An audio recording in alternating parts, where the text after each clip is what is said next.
Oraya gidip sen şu an şunu yapabilirsin mesela. Arkadaşlar bunun büyümesine gerek yok. Kalp kırdıysak özür dileriz ama sadece şu gelişiniz bana biraz şey oldu. Benim kalbimi kırdı. Unutalım. İleriye bakalım tarzından bir konuşma yaparsan inan herkesin gönlünü alacaksın.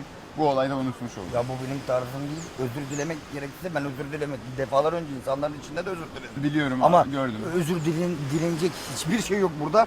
Tamamen suçsuz bu olduğum bir Özür olarak. dile demiyorum. Git gönül al diyorum. Ya bence onların benim gönlümü alması lazım. Yalnız kalmak benim için hiçbir problem değil. Bugün yalnız kaldım mı tam olarak ondan da emin değilim. Yanımda arkadaşlar vardı, dostlar vardı hesapta ama ne kadar arkadaş ne kadar dost ilerleyen zamanlarda göreceğiz.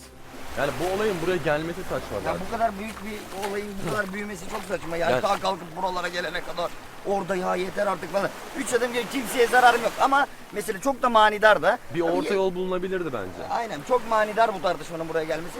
Problem yok o eyvallah sağ olasın. Yani eyvallah. Yani ben tartışma olsun istemiyorum ama bir şeyleri çözmeye çalışmak için konuşuyorum. Bu deniz değil Serap. Denizlerin nasıl yandığını görmediler. Denizlerin nasıl yandığını görecekler.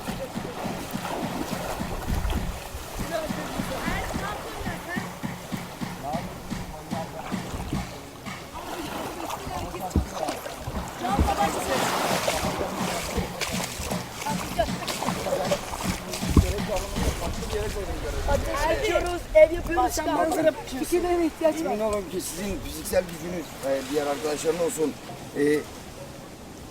Eğer ki benim düşünce fikir gücüm olmasa hiçbir şey değil. Orada sabahtan beri neler yapması Tamam devam ettir Ciddi şimdi anlamda- ama ne yaptın tek başına? Ama Hadi yürü. ciddi anlamda başım ağrıdı. Devam. Adam, Bayrampaşa, haydi yürü. Ciddi anlamda başım ağrıdı. Tamam hadi yürü, tamam bir yardım et.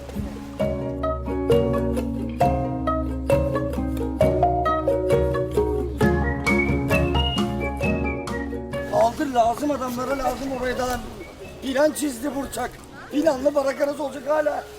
Soru soruyorsunuz ya. Gel. Ay arkadaş ya. Abi kaldıramıyorsunuz mu?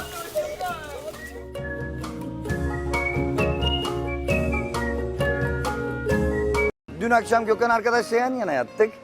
Arkadaş horlama konusunda gerçekten çağa atlamış.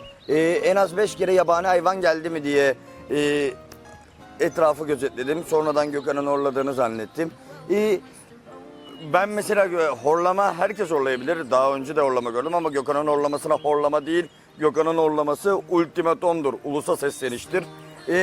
Umarım bu sorunu çözeriz. Gerçi Baraka'nın geri kalan tarafını da bugün yapıyoruz.